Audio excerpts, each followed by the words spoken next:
Vous avez sûrement été surpris de voir cette nouvelle-là hier. Le Canadien de Montréal qui veut échanger Carey Price. Pourtant, Nicolas, il me semble, ça fait quoi, 3 ans qu'il a joué son dernier match? Qu'est-ce qui se passe? Carey Price n'a pas enfilé les jambières depuis 2022.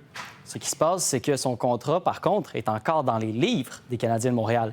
Et dans une réalité où la LNH a un plafond salarial, chaque sou compte pour les Canadiens de Montréal.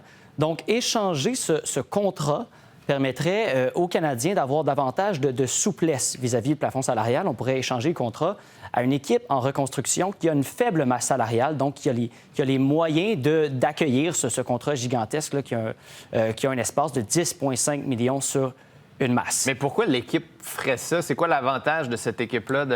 L'avantage, c'est d'aller chercher un choix au repêchage, alors que, de toute évidence, on n'a pas d'ambition pour amorcer la saison. Et on peut enfouir ensuite le contrat de Price sur la liste des blessés à long terme.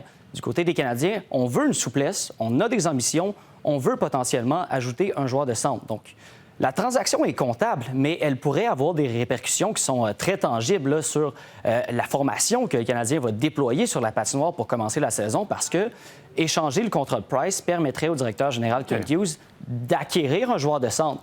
Mais même si on ne parvient pas à acquérir ce genre de centre-là, nonobstant cette deuxième transaction-là qu'on préparait, on serait quand même dans l'embarras si on ne réussit pas à se débarrasser du contrat, parce qu'on serait vraiment pris à la gorge avec le plafond salarial.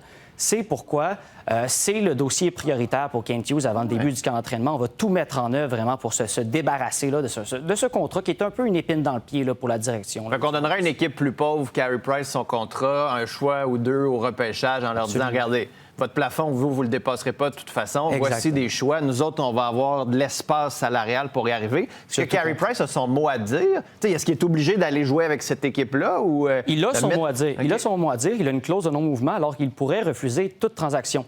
La réalité est que, Price ne joue plus et il ne veut pas nuire à son ancienne équipe avec laquelle il a disputé toute sa carrière dans la LNH. Et il a prouvé par le passé qu'il était prêt à aider l'équipe.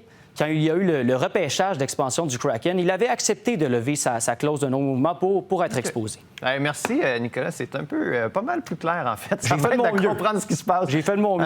On n'est même pas entré dans les détails. Non, c'est nouveau contre là, c'est le même au baseball aussi. Ouais. Hey, on s'en parle bientôt. Salut. Yes, salut.